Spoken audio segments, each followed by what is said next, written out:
Nick Caserio speaks. He answers my biggest criticisms. He also has some other interesting things to say, including some clarity, kinda, about Joe Mixon. Let's go. Nick. Yeah.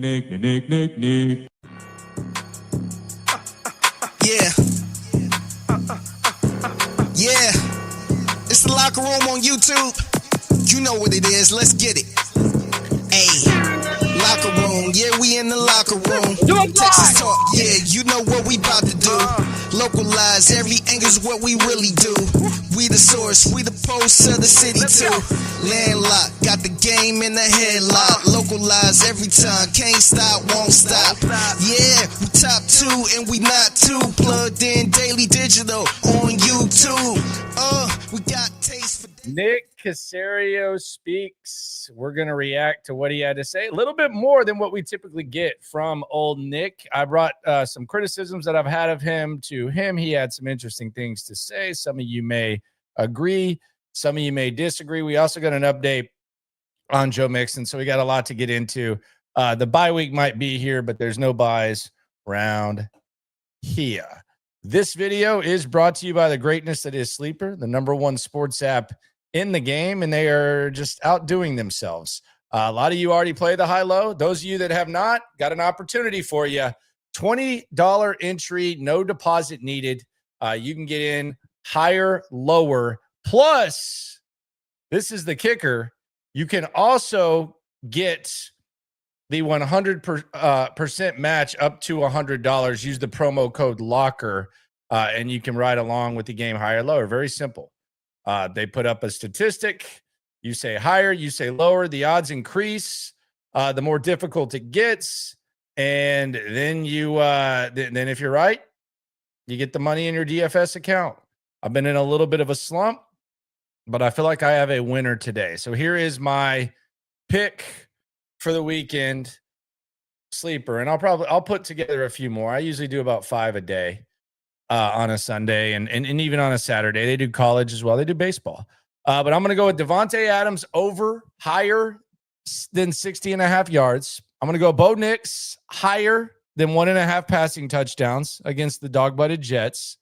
Cam Ward, Houston's own, higher than 186.5 yards against the Raiders. And then Scatabo, I like you, but against the Philadelphia Eagles, it's a little harder to score those touchdowns. So I'm going to go lower than 0.5 touchdowns. And I got 8-1 odds. Sprinkle a $5 on that. That'll win you 40. You can play as well. You can do 4 of these for free with a $20 entry fee for first-time participants. Just download the Sleeper app. Use it as your score app as well. And I promise you won't regret it. It is the best app in the game. Shout out to Sleeper for all they do. Funny ass social media following there as well. So let's get into this Cacerio thing.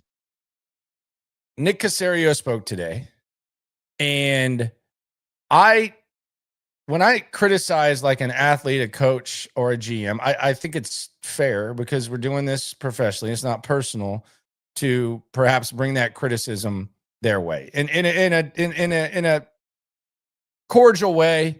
You bring it their way. You don't just, it's got to be timely. It's got to be the right time.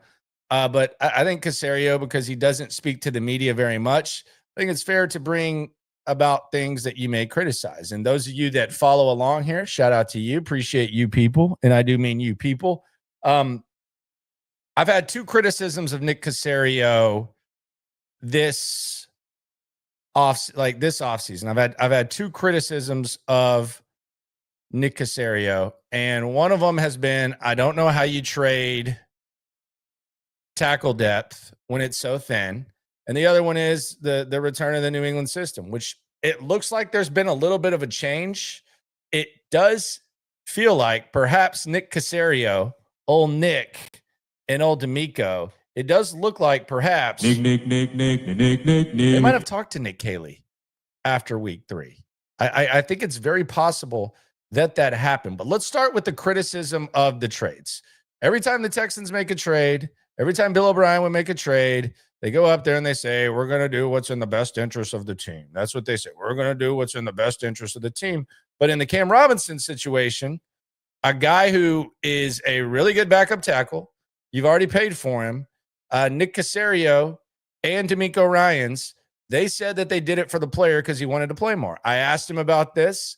We also went back and forth about alleged tackle depth. Trent Brown on the active roster, then he doesn't travel.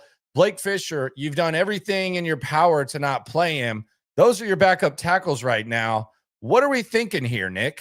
Take it away. Nick. With that, the best interest of the team. Y'all say that when y'all make moves, but with Cam Robinson, it was he wanted to play more, so it was in the best interest of the player. How are those two things aligned, especially where you might be a little more thin with the depth? Yeah, I mean, we have 4 starting tackles in the building, so right now, including Trent Brown. So, I mean, Cam's situation was, again, take all the information, evaluate it, and then in the end, make the decision that we feel is best, for the team and everybody involved. So it's no different. Our philosophy is the same. So have discussions, have dialogue. D'Amico and I talk about it. In the end, whatever we feel makes the most sense, that's what we do. Blake is a starting tackle right now? I'm saying we have 4 tackles that have started in the NFL. Is that accurate? Is that not accurate? Yeah, I was just asking. I'm saying we have 4. Yeah, we have 4 tackles. Blake Fisher, Trent Brown. I mean, Trent started 100 games in the NFL. So I'm saying we feel good about the people that are in the building. So that's what we decide to go with. So each week we'll evaluate it and figure out what makes the most sense. Okay, and he meant to say we have 4 tackles that have started games in the NFL. That is accurate. I agree with him that is accurate. Now, when I heard him say we have 4 tackles, I looked at it as 4 guys that you would feel comfortable starting at tackle. I damn sure would not feel comfortable with Trent Brown. I don't know how he's moving. He's been around for a long time. He's a massive human being. Seems to be a good leader. I don't know that I would be comfortable with Trent Brown starting a game. And even with that lack of comfort, I would be more comfortable with him starting than Blake Fisher. And they've said that. I mean, they've said that. They tried the start of camp. It was Blake Fisher's the starting right tackle. Gets roughed up a little bit. Blake Fisher's the backup right tackle. Well, kind of gets roughed up there, and he's almost splitting reps with Zach Thomas and Austin Deculus. You trade Austin Deculus.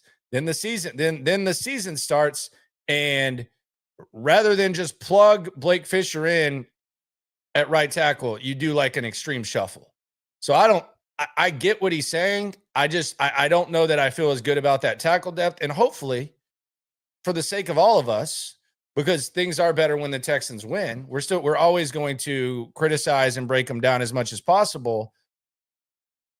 It does it could not matter if this does happen, but I just really would rather have Cam Robinson on the team than not have him on the team, especially if the reason is, well, we were just trying to do him a favor, when that kind of goes against everything that you constantly say every time you make any sort of move.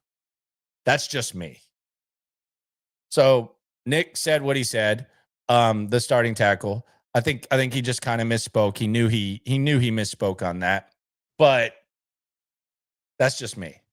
And hopefully that thing doesn't play into fruition, and we never know whether or not they would have needed Cam Robinson. That's the ideal situation for this team.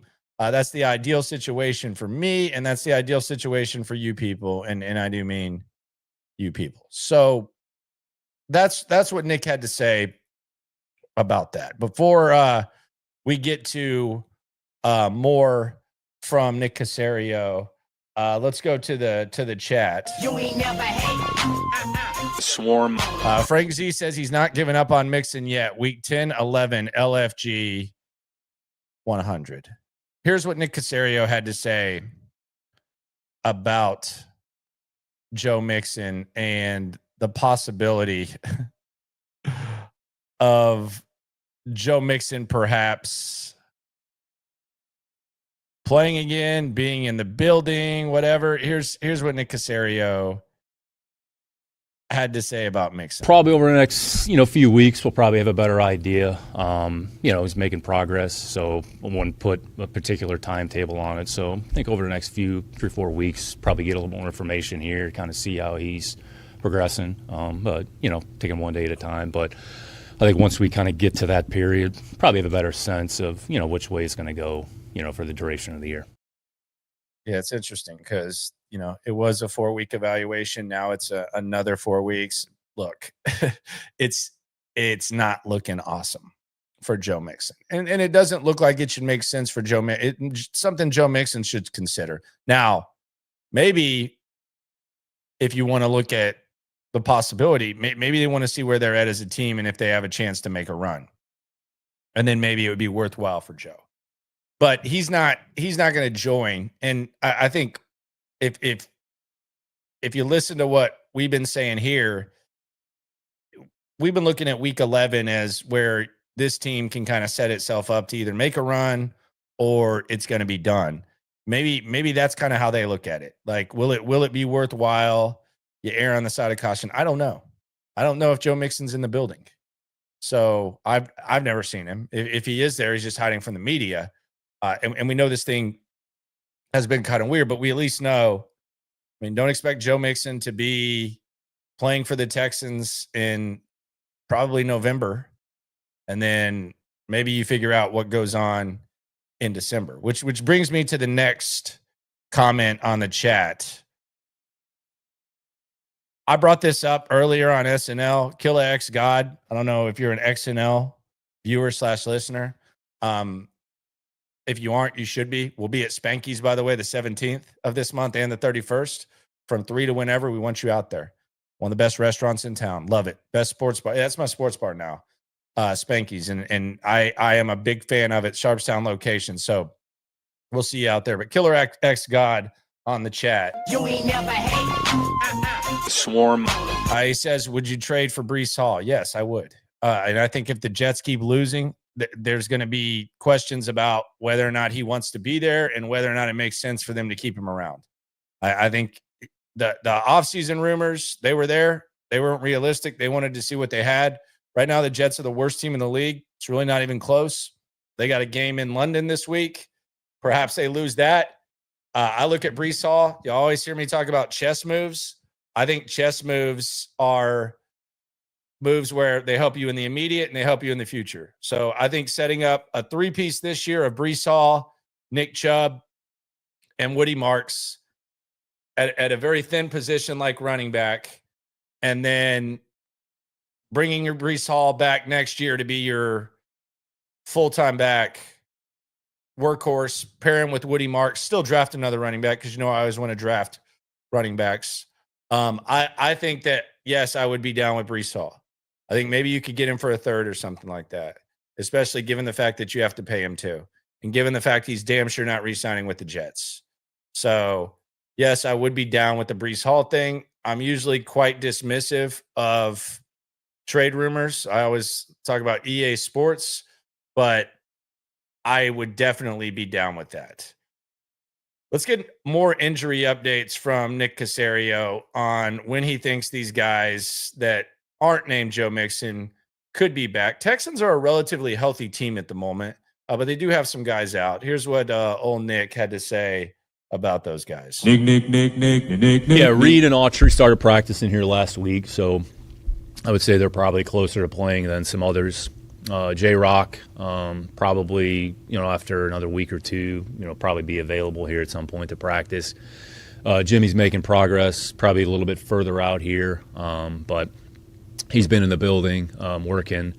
And I think right now there's a little bit of gray just relative to Watson and Stover. At some point we'll see those players, probably not as definitive as it is with some of the other folks, Kurt as well. So, we have some depth kind of off the roster in some different categories. So, at some point when those players are available, the expectation is they're going to be ready to go here at some point, be able to help the team. All right. We'll see what those injuries look like. That really wasn't too much. I don't know where Jalen Smith fits in at this point. Tremont Smith's playing really good. I know they like him a lot. Might just be someone who develops a little bit later. Not really counted upon to be an immediate contributor, but they clearly like the young man. And there's a lot to like about him. Seems to be a really good dude. But we'll get to the back and forth on the system in a sec. And this was one of my favorite interactions with Cacerio. It lasted 5 minutes. I thought it was good on the system. My biggest criticism of this season, and I think it was valid after 3 weeks, was this looks like the Patriots system. I asked Nick Caserio about it. We heard players talk about it. And then something changed. A number of things changed the last 2 weeks. Has to be acknowledged. You played 2 shitty teams. Baltimore, with all their guys injured, shitty. Tennessee, despite their win against the Cardinals, shitty. So you played 2 really bad teams.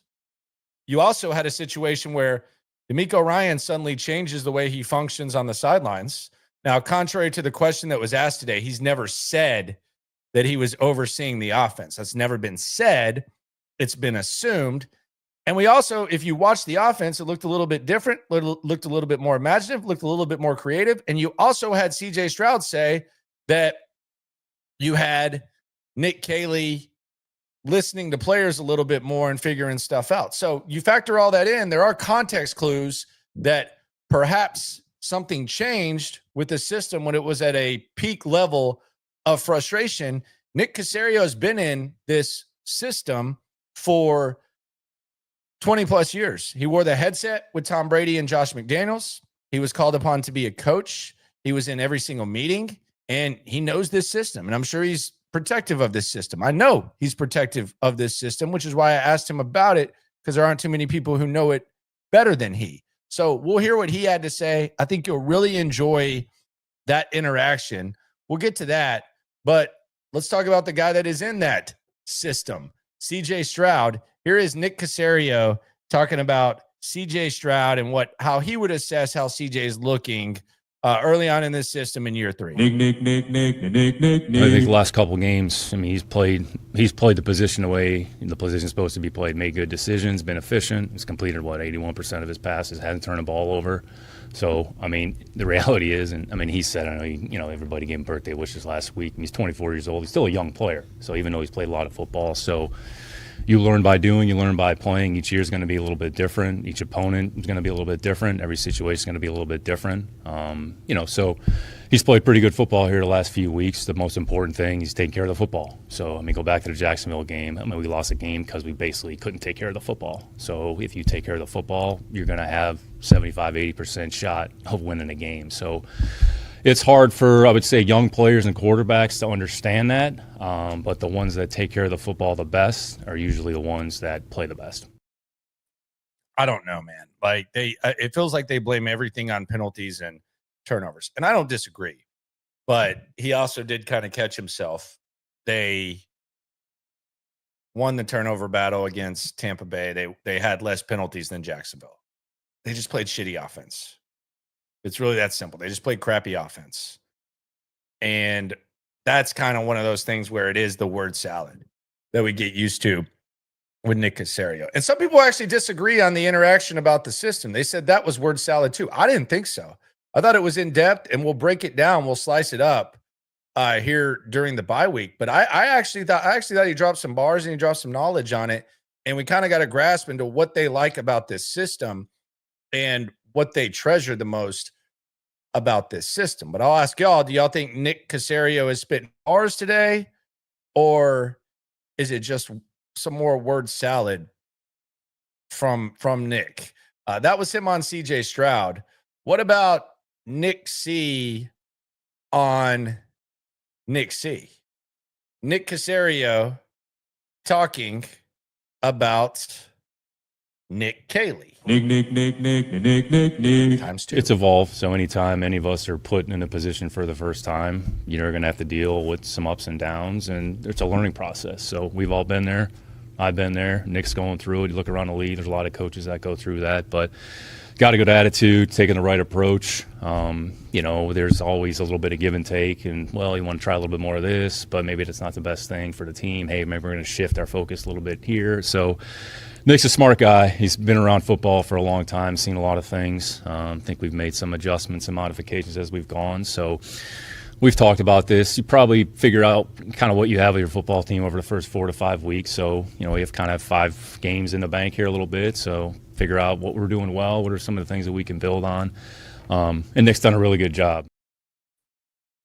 And he's going to throw out the word evolve a lot on Nick Caserio. You'll hear this interaction in a second. And be sure to like the video. Be sure to watch SNL. But you're going to hear the word evolve. And I'll tell you why I think that's important after I tell you about something important I did to my crib. I love it. You all know where this is going. Texans turf.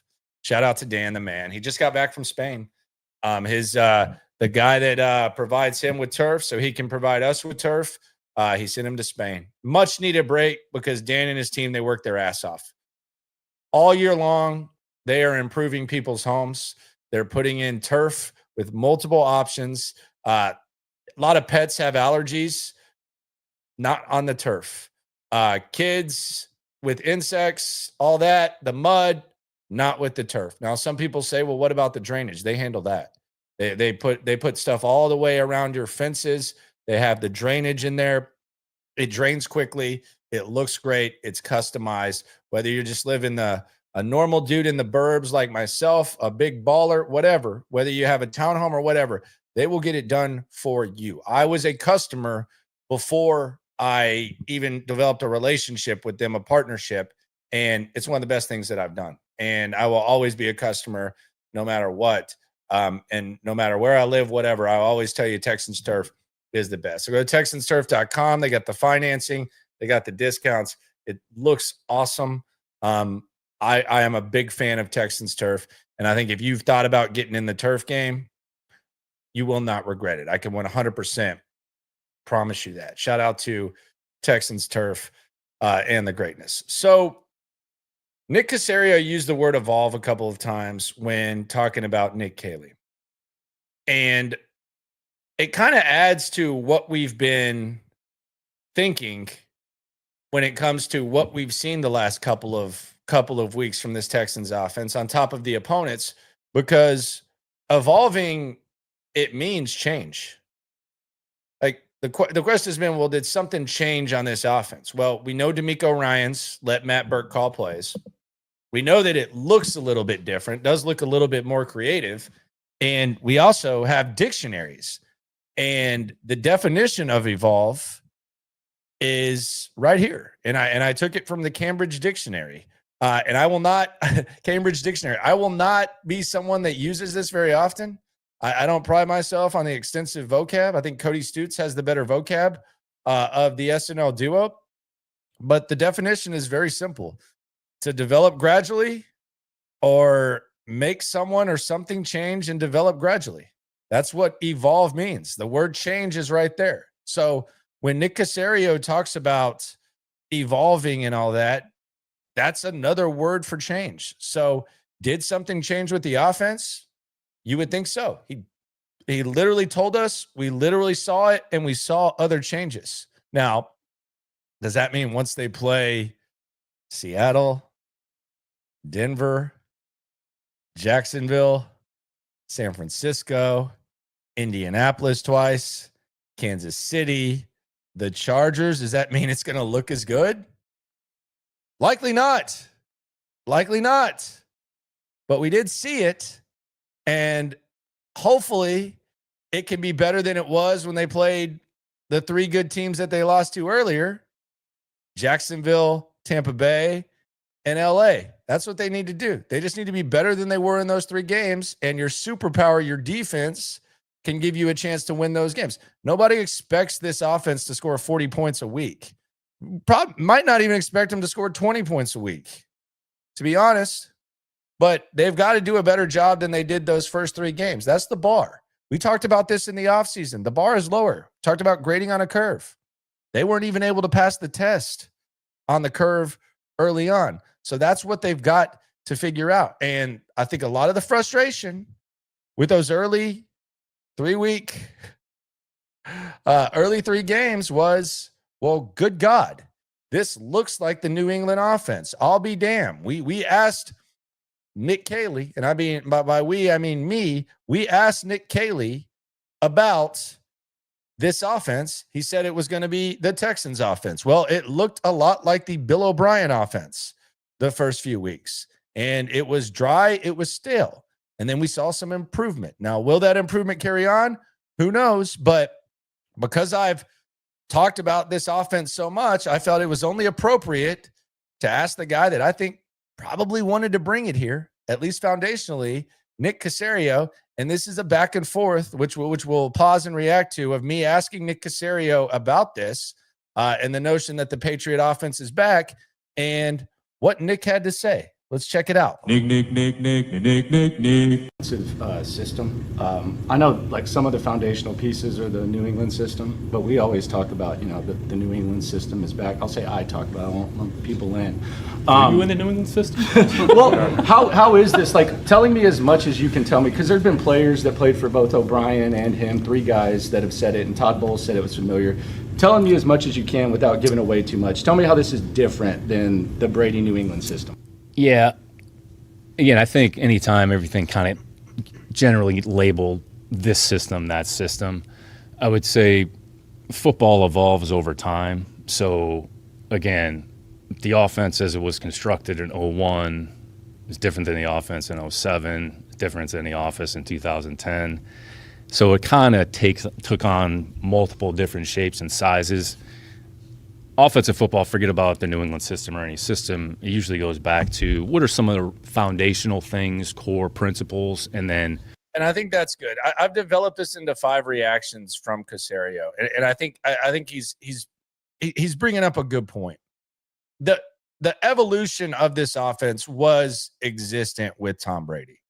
I think that's very fair of Nick Caserio to bring up. Like, we saw them breaking NFL records based on the personnel they had, and then we saw them early on. Maybe this had to do with the state of the game a little bit more, but we saw them, for lack of a better term, dink and dunking. And it was the ultimate display of game plan offense. I also will say this, like in my defense. So in his defense, I understand what he's saying.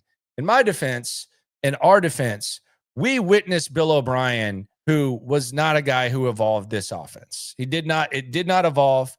He expected Deshaun Watson to do Tom Brady things, and he expected the wide receivers to do Randy Moss and Wes Welker type things. So I think the perspective of both is kind of a decent balance. And I think a lot of and I'll ask him about this on the back end, a lot of guys who've run this system as head coaches, they've kind of failed to kind of evolve the system as well. So that's reaction number 1. Let's hear some more of the back and forth with Nick Caserio. what's your personnel? Who do you have on your team? And what are some of the things that you're going to ask those players to do? How you call plays, route concepts. Honestly, everybody has the same concepts. Probably the biggest, I would say, difference, or maybe some of the things that are specific systematically, is just from a protection variation standpoint. So that's probably where you've seen some, I would say. It can be. It honestly, again, not biased, but sometimes it simplifies for everybody involved. You know, and I think defenses have done a good job of evolving. So I think. All right, so there you go. He says protection is the main thing. So that is what he is claiming this system he likes the most about, protection. And maybe you look at Titus Howard and you say, okay, Titus Howard's best years were in this system, or a version of this system, and his worst years were in the other system, the Bobby Slowick and Kyle Shanahan system. Maybe you bring that up. Maybe. Damn it, Bobby. But protection is what he says is the main thing, and recognizing that and everything there. So he's, at least, whether you agree or not, that's what he's saying that he values the most. Now we're going to get into the evolution of the game and all that type of stuff. I think Cacerio's spitting bars here, or at least giving us a good idea of what he's thinking. I think what you're trying to do is just equip the players and the quarterback for answers if there's an issue.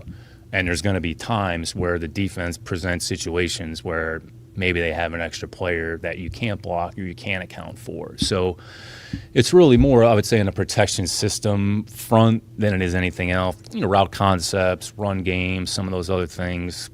I mean, honestly, it's probably universal. I mean, you can look around the league. Maybe some teams emphasize a few more things relative to others. But again, I don't want to say it's actually a very player-friendly system. It's quarterback-friendly. And which was the biggest criticism of the Bill O'Brien system. You talk to many players who played in it, and that was their problem, is it was not player-friendly.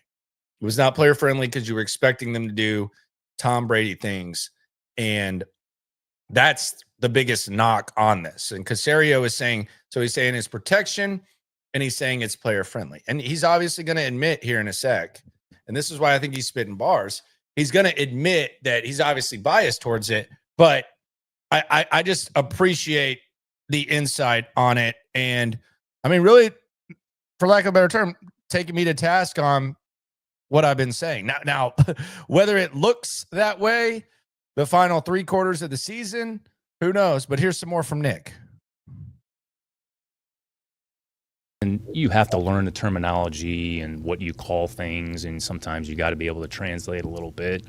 But even that system, it evolved over time, and it's not certainly cut and paste. It's not you take this playbook and then you drop it in. You know, there's always going to be core elements, and I think we're all a product of whatever our foundation, what do we learn.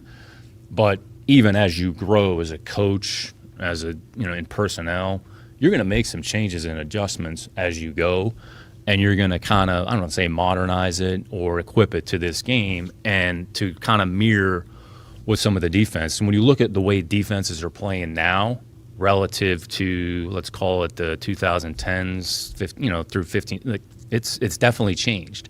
So front structure, front modification, I would say defenses have done a really good job of evolving, and they try to put a lot of stress. And when you're coaching defensive football and you're playing defense, you're really trying to, what can we do to stretch protections? So conversely, on the offensive side, all right, what are some of the things that we can do to counteract and balance that? So again, so reaction 4 here from Cacerio is, I mean, just make no mistake about it. He's the one who wanted this offense. He let D'Amico have his way with his buddy Bobby. It didn't work out, and you can tell. Look at him. He's thinking. Look, he knows that's a guy that has a lot of knowledge about this system. Why would he not?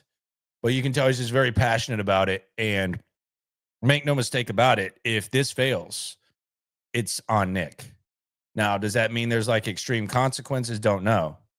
D'Amico said that he was down with it too, and I think they are aligned. I think D'Amico has a lot of Patriot way type of mannerisms, tendencies, etc.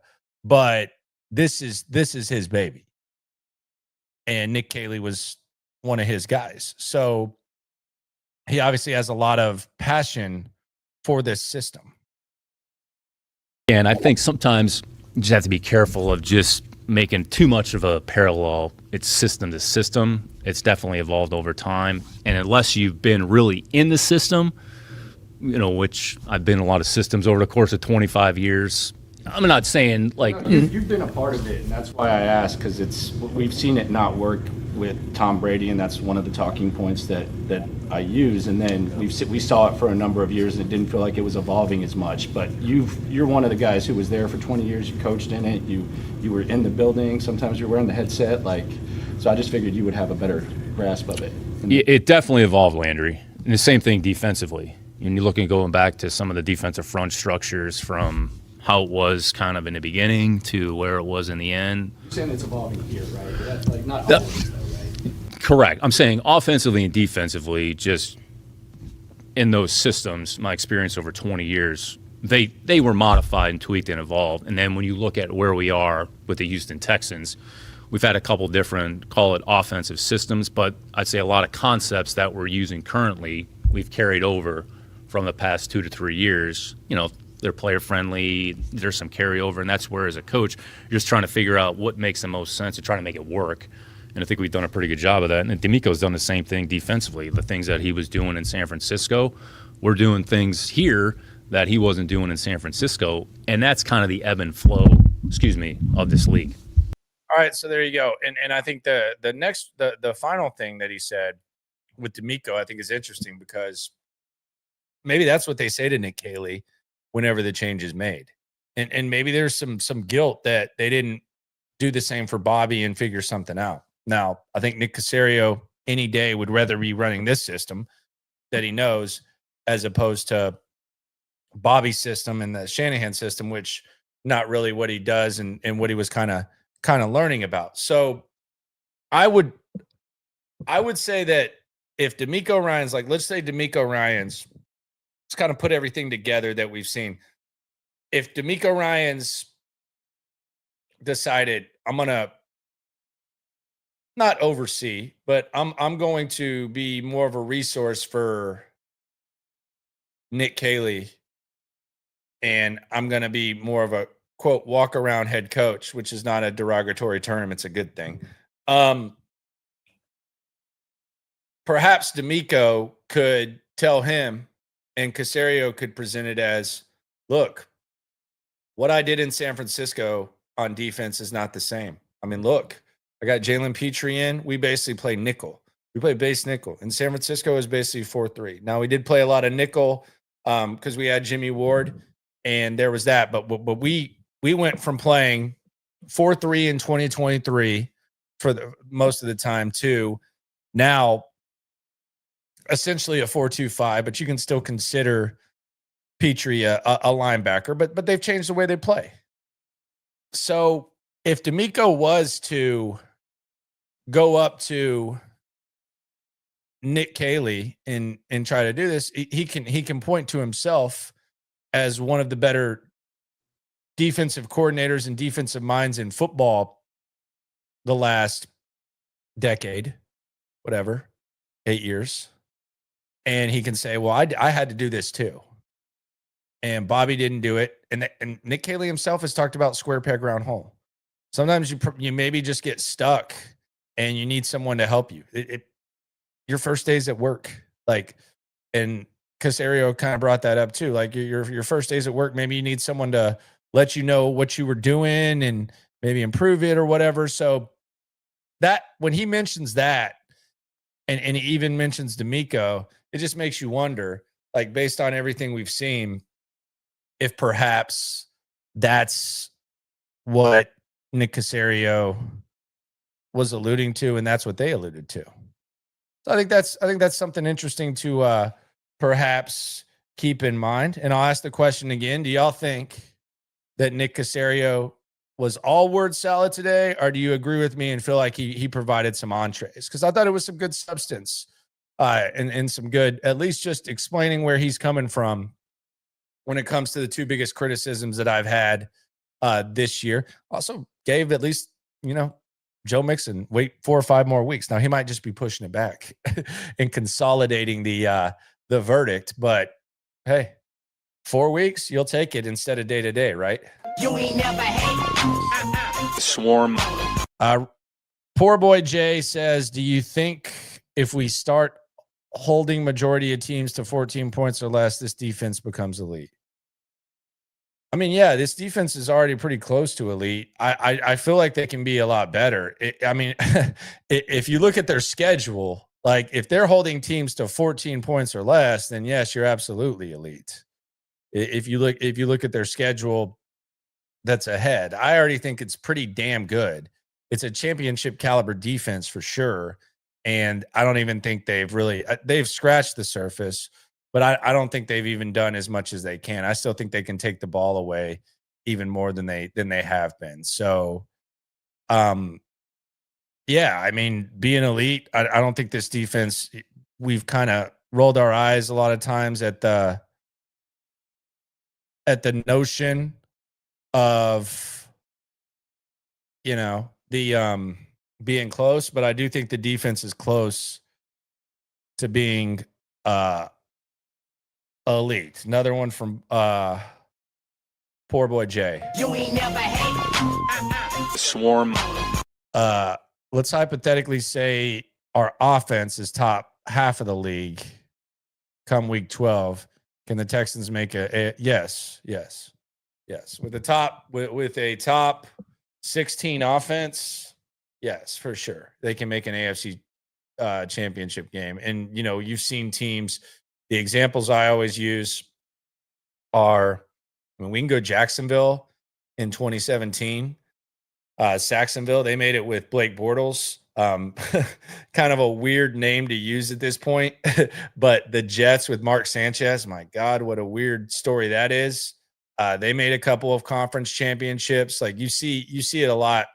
Teams be able to flip the switch, defense travels, and they're able to make conference championship games. We've seen the Colts with Andrew Luck.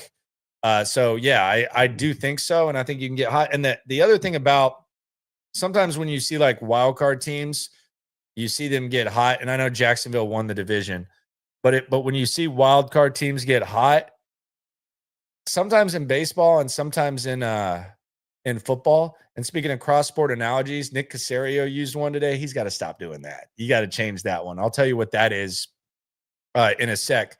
But I think that a lot of times they're playing for their season and for their life early, so they're used to that urgency.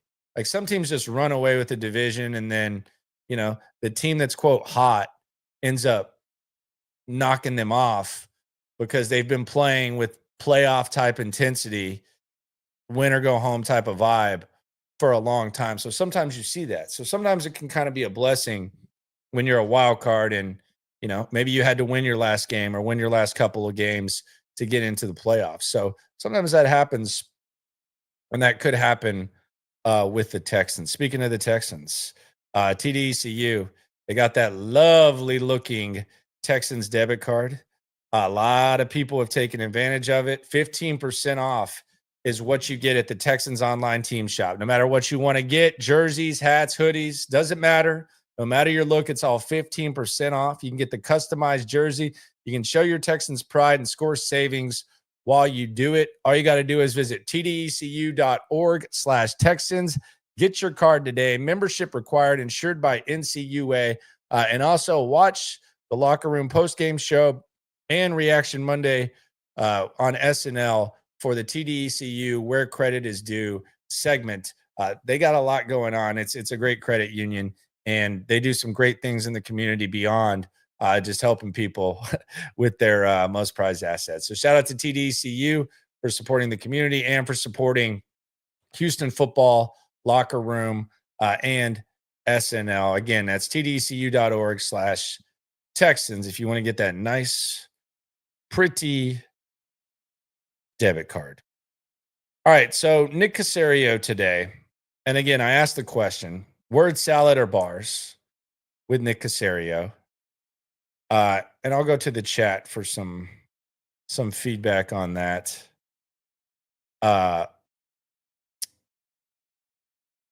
With Cacerio. People want D'Amico Ryans to call the plays. That's kind of crazy. Less than 14 is insane. This is enough. No, I mean, he asked if it would be elite. That was the thing that he asked. Scotty Small says that was good stuff. You could tell he enjoyed the back and forth. Nick does not mind criticism. Like, he's not thin-skinned. Like, he's a good, like, he likes getting nerdy with football, and I like getting nerdy with football, and yeah, I enjoyed it. Samson says, thanks for asking the tough questions. I mean, I guess it's tough. It's not too bad. Offense just needs to control time of possession. That's what Chase said. Yeah, I feel that. Team player still says word soup. There was also a question about evolving. They had Tom Brady. That's a fact. That's a fact. But you got to admit, the Brady offense did look different. But that is definitely a fact. Poor boy again. You ain't never hate. Swarm. Much love, poor boy. I appreciate you. Love the questions you asked, Cacerio. I feel like you're one of the only people asking the important questions. I don't know if that's true or not, but I mean, it's just always topical. It's what the fans are thinking, and it's what I'm saying. Like there's a constant, like there's no days off. So we're developing content. It's a flow. What is said, and that's the whole approach that me and Stoots take. Is we're going to cover the team every day. It's not optional. And we're going to do it to the best of our ability. We're going to balance all the stuff. Y'all have all heard this crap. We're going to balance the education that we got with the integrity. We're always going to take credibility serious, blah, blah, blah. So there is that. Now, Nick Caserio today, he has been a little bit reckless when it comes to trades He's been a little bit reckless when it comes to free agency. See Cam Robinson, see CJ Gardner-Johnson. By the way, CJ Gardner-Johnson, a Baltimore Raven. And there's times when there's really no method to Nick Caserio's madness when he moves up or down on draft day. Sometimes it's just like he's throwing stuff around. It's reckless. And I think the sports analogy that he made makes perfect sense because I think it summarizes what his mindset appears to be at times. And I don't know how many people watch hockey. I used to like it a lot more than I do now. I love 90s hockey. I think it was great back when the Avalanche, Red Wings, Stars, all that stuff, Flyers, Blackhawks, like all that. I enjoyed it. Don't watch it as much now. I know it's like a quota for people who don't even watch it to say there's nothing better than playoff hockey. You hear people say that all the time, whatever. I think playoff football is better. Playoff baseball is better. I think playoff basketball is better, but whatever. Nothing better than playoff hockey. Okay, whatever. But Nick Caserio used a hockey analogy when describing his transaction style. And he said getting a shot on goal. Getting a shot on goal, sometimes you're just doing it to do it. And it's basically like the ultimate crapshoot thing. You're trying to get it. You're trying to challenge the goalie, even if you're not. You're hoping that it bounces off of him. Maybe you're able to knock it in. But there's sometimes when you're just getting a shot on goal, you're not really putting a lot of thought into it. I don't watch much hockey anymore, but I know enough to be dangerous. And I don't think I want my general manager talking about just getting a shot on goal when it comes to free agency. Because quite frankly, that's probably how you end up cutting CJ Gardner-Johnson after giving him all that money just 3 weeks prior. That's probably how you end up getting rid of Cam Robinson when you gave him $12 million and he probably still would have been a good backup tackle. That's probably how you just throw around draft picks and we can never keep up with whether or not they won the trade or not. So Nick Caserio said this and used the hockey analogy. I think he needs to adjust it. I'll tell you how in a sec. But first, let's hear this hockey analogy from Trader Nick. Team building in and of itself, there's nothing that's guaranteed. So say NFL players, maybe you have a little more information based on relative being able to see them play. Draft players, there's some risk involved. So honestly, you really don't know how it's going to go with any player. The reality is we're going to take shots on goal. Some shots are going to hit, other shots are going to miss. So, I mean, I would say it doesn't really change. The overall team building philosophy, it's never linear. So nothing is going to work out perfectly each time. So you're going to take some shots. Things will work. Some things won't work. So in the end, our job is to evaluate. D'Amico and I talk about the team literally every day. Do we feel is in the best interest of the team and the organization, and just keep pressing forward? And that's where the focus is going to remain. Nick. Let's get rid of the hockey, especially now that these contracts are going to come up and you're going to have to pay Will Anderson, and we think CJ Stroud's going to be expensive. Let's switch from hockey and let's go to golf. Let's at least like weigh the putt, get the caddy over the shoulder, maybe walk around, look at the hole, measure the green and everything that goes on. Let's get rid of just the hockey, getting the shot on goal. And how about we go golf? You're going to make some putts, you're going to miss some putts, but very rarely do you see a golfer go up there and just wing it like hockey players do when they're trying to get a shot on goal. I think it would be nice. I thought that was very symbolic. Like a lot of times Cacerio will make analogies that go way over my head about Silicon Valley and the stock market and all that, and he tried to avoid that today.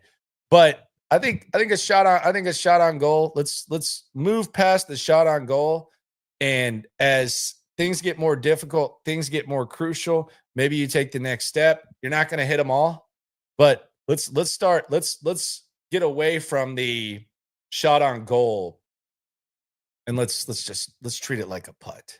Put a little bit more thought into it, perhaps.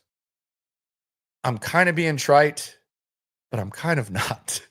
I'm kind of not with some of the stuff that he does and some of the wacky ass stuff he does, specifically on draft day. So symbolic. Let's move from the hockey to the golf. Enjoyed hearing Nick Caserio today. I thought he was good. I thought he was entertaining. And I thought if you go beyond the word salad, I thought there was some good entrees there. And I enjoyed the back and forth of the criticisms that I had of him. And I thought this was one of his better bye week media availabilities. But let's play some golf instead of hockey. It is the Locker Room, number one source for Texans digital content. Overall takeaways from Nick at the bye. I thought the Mixon update was obviously legit. I thought that the back and forth was fine. I thought his interaction with Jonathan Alexander was entertaining. I thought that was good. And I think he likes, it's very obvious, he likes this offensive system a hell of a lot. Hell of a lot. He's a very big fan of this offensive system. Poor boy Jay, once again.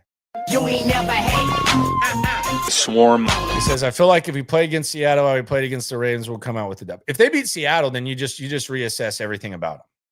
Seattle's good right now. Seattle's got some weapons, and that's a tough place to play. If you go to Seattle 9:00 on a Monday and you beat the Seahawks and you improve to 3-3, and by the way, there's only 7 teams in the AFC right now who have a winning record. You improve to 500, and then you have a 3-game homestand, and you go to Tennessee after that. You reassess everything. You reassess everything about this team. I don't want to sit here and say that the Seattle game has the same feel that Baltimore did 3 weeks ago, 4 weeks ago when the schedule came out, where you just had it chalked up as an L. But I don't know too many. I know they're not going to be favored in Seattle. I know it's a really good team. They got a hell of a back duo. They got one of the most underrated receivers in the league, one of my favorites. They got some underrated other receivers. Sam Darnold's playing all right. They're playing pretty good defense. It's a tough place to go and win. If you go to Seattle and you beat that squad, you completely reassess things. Now, is it the end of the world if you go there and lose? Probably not, but the pressure is on, and we start talking about the 5-5 a little bit closer. But 5-5 by week 11 by that Tennessee game gives you a puncher's chance to figure some stuff out. But if you win that Seattle game, all bets are off. Now, the things that they have going for them, Texans, the defense, D'Amico has a little bit of familiarity with Sam Darnold. And you also you're coming off the bye and you're pretty healthy. So that's going to be a really, really good game. I'm very excited for that game. I know some people are,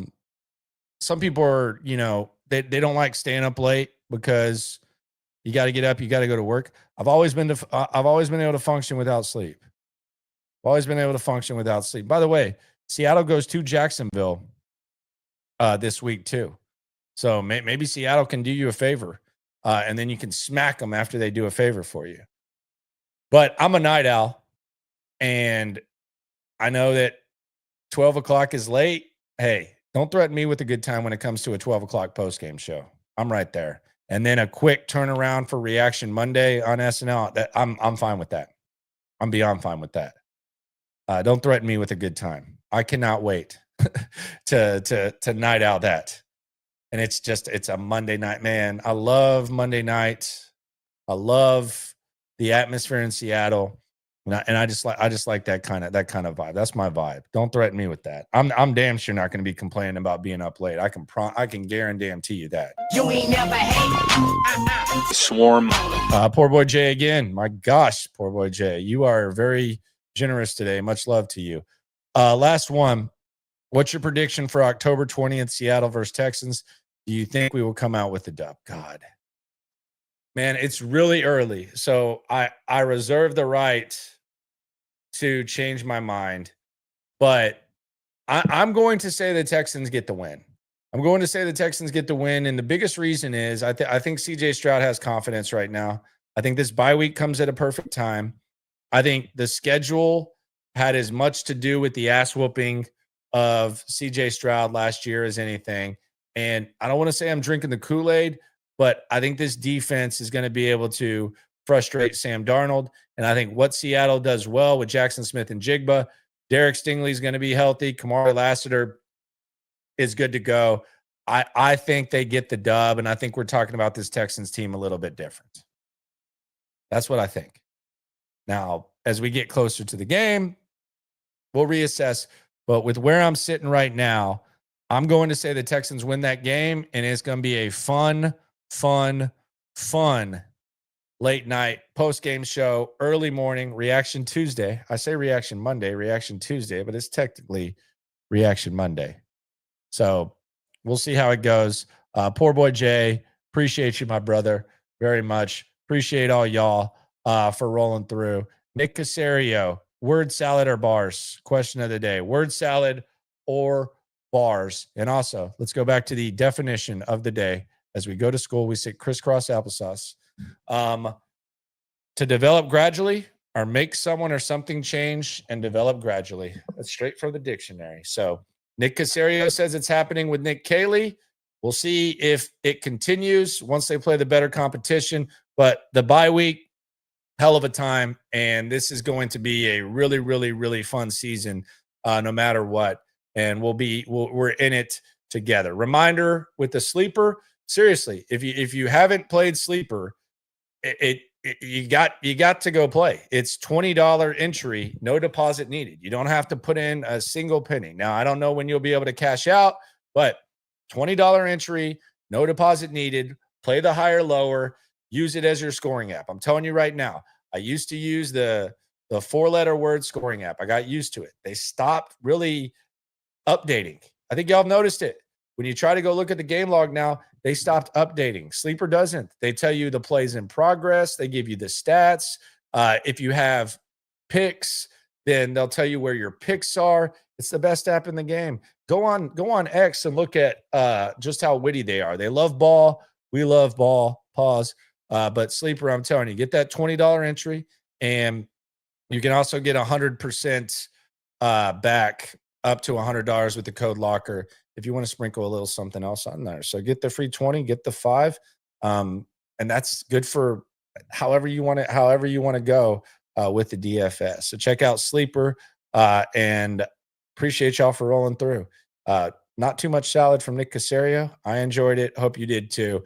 Always remember, when it comes to this Texan stuff, we're all in it together. SNL Live tomorrow at 4. No practice for the Texans. Appreciate y'all for rolling through. When it comes to this Texan stuff, we're all in it together. We got taste for days. High-grade marijuana called Kush on the street. If it's up, then it's up. We number one. You don't need to try your luck. Locker room, yeah, we in the locker room. Texas talk, yeah, you know what we about to do. Localize, every angle's what we really do. We the source, we the pulse of the city too.